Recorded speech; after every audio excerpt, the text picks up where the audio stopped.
मैं फिर बता रहा हूं, भारत सरकार को नाम कुछ भी रखना पड़े, 2026 में हम हर हालत में पुरानी पेंशन की बहाली करा के लाएंगे। मैं प्रधानमंत्री नरेंद्र मोदी जी से आह्वान करता हूं, आज शायद आपको 8वें पे कमीशन पर all India NPS employees federation के अलावा कोई दूसरा संगठन काम करता बोलता हुआ भी नहीं नजर आएगा। All India NPS employees federation इस बात की तस्दीक करना चाहता है कि 8वें पे कमीशन में हमारी लड़ाई है, चाहे सेंट्रल गवर्नमेंट का एम्प्लॉय हो, चाहे किसी स्टेट गवर्नमेंट का कर्मचारी हो, चाहे शिक्षक हो या ऑटोनोमस बोर्ड में काम करने वाला कर्मचारी हो, चाहे पब्लिक सेक्टर अंडरटेकिंग का काम करने वाला कर्मचारी हो और चाहे सेमी गवर्नमेंट का कर्मचारी हो, अगर चिकित्सा सुविधा मिले तो एक भारत श्रेष्ठ भारत की तरह सबको एक जैसी मिले। अगर बीमा मिले तो एक जैसे भारत के सभी कर्मचारियों को एक जैसा मिले।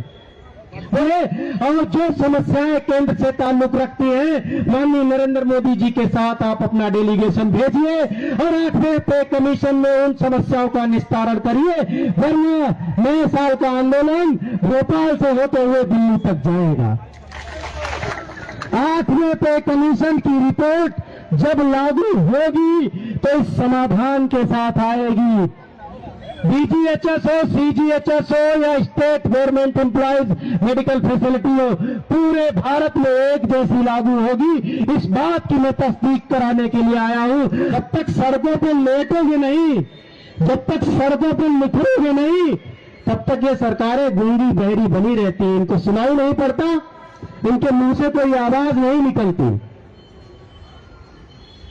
क्रांति अलख तब जगाती है जब आपके हिस्से से खून निकाल लेती है, ये बात याद रखना। वो खून लाल हो ये जरूरी नहीं है, माथे से जब पसीना निकलेगा तब आपको एहसास होगा कि आपने मेहनत की है, नहीं तो आपका आंदोलन पिकनिक बन के रह जाएगा। मैं आज आपको एक भरोसा दिलाने आया हूं कि उसी एक भारत श्रेष्ठ भारत, उसी एक भारत एक संविधान, उसी एक भारत एक कानून के तहत इस बार ऐसा होगा कि एक पे कमीशन और सभी राज्यों के साथ बराबर का पे मैट्रिक्स लागू होगा। वही एक पे कमीशन और वही सभी शिक्षकों और कर्मचारियों के लिए बीमा का काम करेगा। आज हमारा शिक्षक अगर उसके साथ हादसा हो जाए तो 60,000 रुपए मिलते हैं, यही नहीं ना, यही है, 60 रुपए कटते हैं ना जीआईएस के। क्या 60,000 रुपयों से हिंदू धर्म में तो चिता को आग भी नहीं लगाई जा सकती, उन 60,000 रुपयों से तो लकड़ी की व्यवस्था नहीं की जा सकती, उन 60,000 रुपयों से अंतिम संस्कार नहीं किया जा सकता। और अगर वही कोई कर्मचारी दिल्ली और मुंबई में अगर नौकरी कर रहा है, उसके साथ अगर हादसा हो गया तो 60,000 रुपए में उसकी लाश उसके घर तक नहीं पहुंचाई जा सकती। ये है विश्व गुरु, ऐसे बनेगा विश्व गुरु।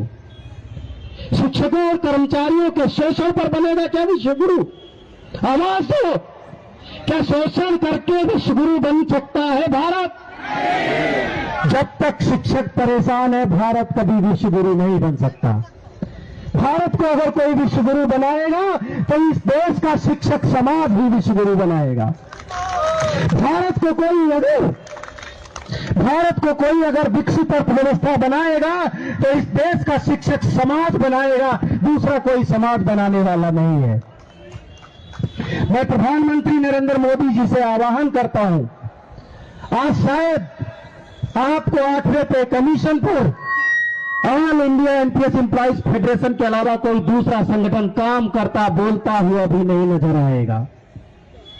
आज चाहे अभी हमारा शिक्षक, चाहे वो मध्य प्रदेश का हो, चाहे वो बिहार का हो, चाहे वो उत्तर प्रदेश का हो, उसके लिए कैशलेस मेडिकल फैसिलिटी तो छोड़ दो, उसको तो मेडिकल फैसिलिटी ही नहीं है।